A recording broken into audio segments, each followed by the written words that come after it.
বাংলাদেশের ঈদুল আজহায় কোনো ধরনের নাশকতার হুমকি নেই বলে জানিয়েছেন পুলিশের এলিট ফোর্স র্যাপিড অ্যাকশন ব্যাটালিয়নের মহাপরিচালক অতিরিক্ত আইজিপি মোহাম্মদ আহসান হাবিব পলাশ। বর্তমানে সবকিছু স্বাভাবিক রয়েছে, তবুও নিরাপত্তা নিশ্চিতে নিজস্ব কার্যক্রম ও ব্যবস্থা রয়েছে। মঙ্গলবার বাংলাদেশের জাতীয় ঈদগাহ মাঠ ও অন্যান্য ঈদগাহ ঈদুল আজহার নামাজের নিরাপত্তা এবং দেশবাসীর নির্বিঘ্নে ঈদ উৎসব উদযাপনে র্যাবের নেওয়া নিরাপত্তা ব্যবস্থা সম্পর্কে ব্রিফিংয়ে এক প্রশ্নের জবাবে একথা বলেন তিনি।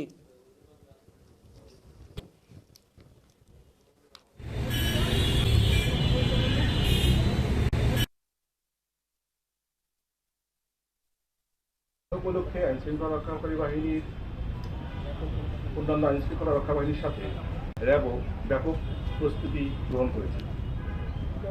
তাদের নিজস্ব দায়িত্বপূর্ণ এলাকায় রোবাস্ট পেট্রোলিং পরিচালনা করছে। এছাড়া ঝুঁকিপূর্ণ এবং গুরুত্বপূর্ণ এলাকাসমূহে নিরাপত্তা নিশ্চিত করতে টহল টিমগুলো কাজ করছে। প্রধান ঈদের জামাতের নিরাপত্তা রক্ষায় বিশেষ ব্যবস্থা গ্রহণ করা হয়েছে। গুরুত্বপূর্ণ স্থানে মোবাইল চেকপোস্ট স্থাপনের মাধ্যমে তল্লাশি কার্যক্রম পরিচালনা করা হচ্ছে এবং দেশব্যাপী বিভিন্ন জায়গায় অন্যান্য আইনশৃঙ্খলা রক্ষাকারী বাহিনীর সাথে সমন্বয় করে চেকপোস্ট স্থাপন করে তল্লাশির মাধ্যমে নিরাপত্তা ব্যবস্থা জোরদার করা হয়েছে।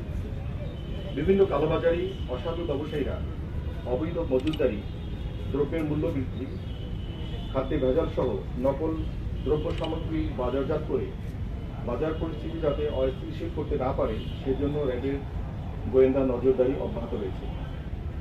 র্যাবের অনলাইন মনিটরিং কার্যক্রম সার্বক্ষণিকভাবে অব্যাহত থাকছে। ঈদকে কেন্দ্র করে রাজধানী সহ বিভিন্ন শহরে জনসমাগম কমে যাওয়ায় চুরি, ডাকাতি এবং ছিনতাইয়ের মতো অপরাধ বৃদ্ধি পাওয়ার ঝুঁকি থাকে। এই পরিস্থিতি মোকাবেলায় রাত্রিকালীন নিরাপত্তা চৌকি সংখ্যা বৃদ্ধি করা হয়েছে। পাশাপাশি সকল মেট্রোপলিটন শহর, জেলা শহর এবং উপজেলা পর্যায়ে আইন শৃঙ্খলা পরিস্থিতি স্বাভাবিক রাখতে রাত্রিকালীন টহল ব্যবস্থা জোরদার করা হয়েছে। কোরবানির পশুঘাটে ক্রেতাদের ভোগান্তি রোধে বিভিন্ন র্যাবের নজরদারি অব্যাহত রয়েছে। জাল টাকা প্রতিরোধ এবং শনাক্তে প্রয়োজনীয় সরঞ্জাম প্রস্তুত রাখা সহ জাল টাকা প্রস্তুতকারীদের বিরুদ্ধে ব্যাপক অভিযান অব্যাহত রয়েছে।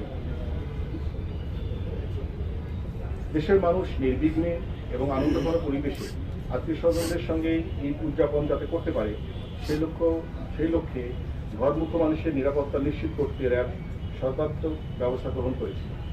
সাধারণ জনগণের নিরাপত্তা নিশ্চিত করতে bus terminal, rail station, launch terminal এবং ফেরিঘাট সহ গুরুত্বপূর্ণ জনসমাগম স্থলে র্যাব ফোর্সেস সার্বক্ষণিক নজরদারি এবং তৎপরতা অব্যাহত রয়েছে। কোরবানির পশুবাহী যানবাহন জন্য জোরপূর্বক কেউ কোনো নির্দিষ্ট হাটে নিয়ে যেতে না পারে, বাধ্য করতে না পারে সে বিষয়ে বিশেষ কার্যক্রম অব্যাহত রয়েছে। পাশাপাশি সামাজিক যোগাযোগ মাধ্যমে ঈদ এবং কোরবানিকে নিয়ে যেন কেউ কোনো গুজব বা বিভ্রান্তিকর পোস্ট করতে না পারে সে ব্যাপারে র্যাবের গোয়েন্দা কার্যক্রম অব্যাহত রয়েছে এবং তাদের বিরুদ্ধে প্রয়োজনীয় আইনানুগ ব্যবস্থা গ্রহণের কার্যক্রম অব্যাহত থাকছে। সার্বিক আইনশৃঙ্খলা পরিস্থিতি স্বাভাবিক রাখতে যে কোনো ধরনের সন্ত্রাসী কার্যক্রম এবং অপরাধমূলক কার্যক্রম দমনে র্যাব সবসময়ের মতো তাদের নিয়মিত পেট্রোল, গোয়েন্দা নজরদারি এবং আবেদনকারী কার্যক্রমের মাধ্যমে এই পরিস্থিতি স্বাভাবিক রাখতে সর্বাত্মক কার্যক্রম চালিয়ে যাচ্ছে এবং চালিয়ে যাবে। পরিশেষে সকলের প্রতি শুভকামনা জানিয়ে এবং ঈদ মোবারক জানিয়ে আমার বক্তব্য শেষ করছি। আসসালামু আলাইকুম। উপলক্ষে আইনশৃঙ্খলা